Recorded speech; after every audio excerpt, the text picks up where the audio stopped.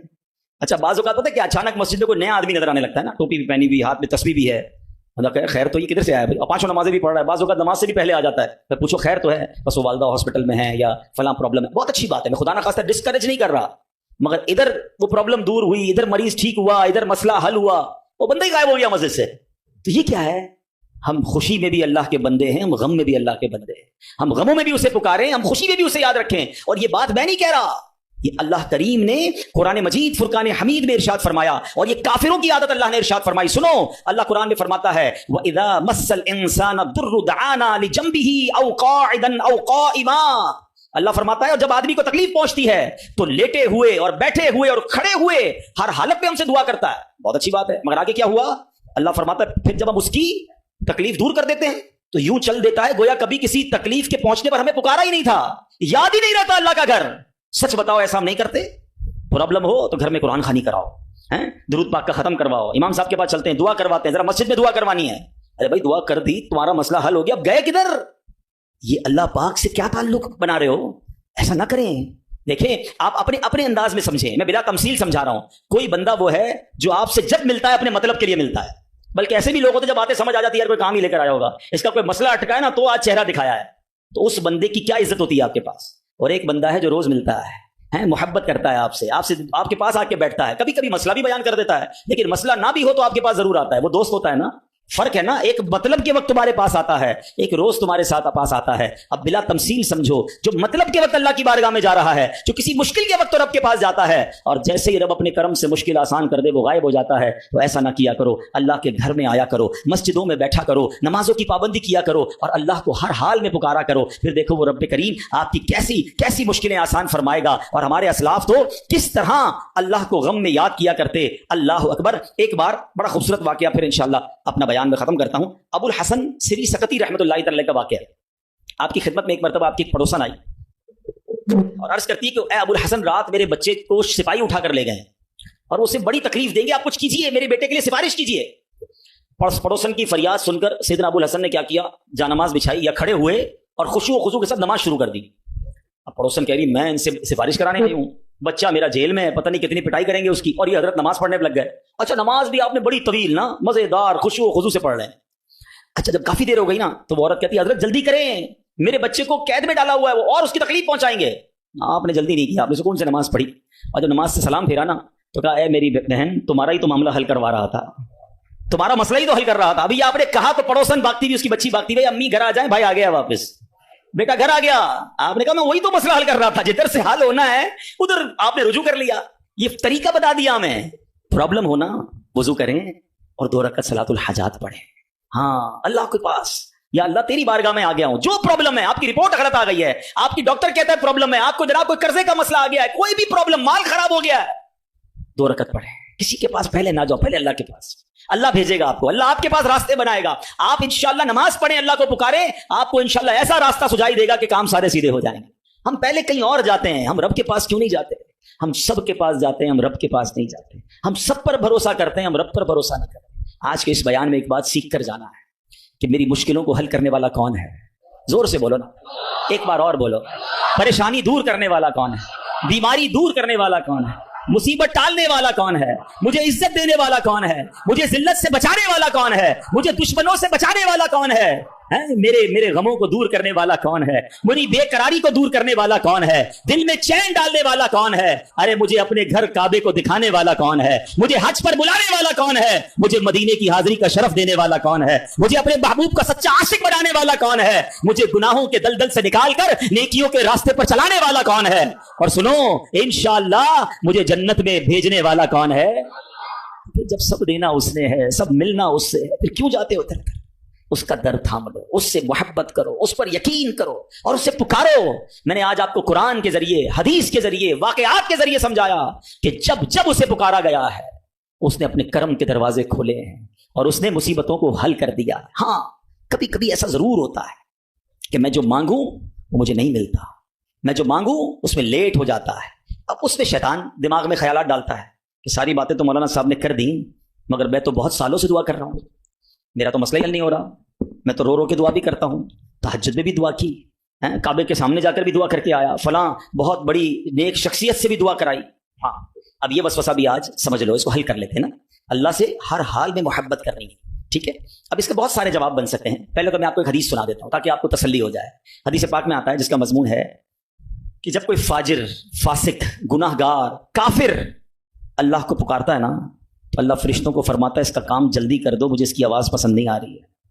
اور جب کوئی اللہ کا پیارا اسے پکارتا ہے نا, اللہ فرشتوں سے فرماتا ہے ابھی اس کا کام نہ کرنا, اس کو اور پکارنے دو, مجھے اس کا پکارنا پسند آ رہا ہے. سچ بتاؤ نا, میں مانگوں اور مجھے مل جائے یہ اچھا ہے, یا کبھی زندگی میں تو کوئی ایک ایسی دعا کر لوں کہ اللہ جبریل سے فرمائے کہ اے جبریل اس کا کام نہ کرنا, اس کو اور پکارنے دو, اس کو اور گڑگڑانے دو, مجھے اس کا گڑگڑانا پسند آ رہا ہے. میری تو زندگی وصول ہو گئی نا کہ میرا پکارنا اگر رب کو پسند آ رہا ہے تو مجھے اور کیا چاہیے. وہ پنجابی شاعر کہتے تھے جے سونا میرے دکھ وچ راضی, میں سکھ نو چلے پاواں, پھر مجھے کرنا کیا ہے سکھ کو اگر میرا مالک میرے دکھ میں راضی ہے. ارے رب راضی ہے تو سب راضی ہے. پہلے تو یہ یقین لاؤ نا اپنے اندر. پھر دوسری بات, چلو لاجیکلی ایک تو حدیث سنا دی, تاخیر میں واویلا نہ کیا کرو, کیا معلوم تمہارے لیے اللہ کی طرف سے کچھ اور اس سے اچھا لکھا ہو.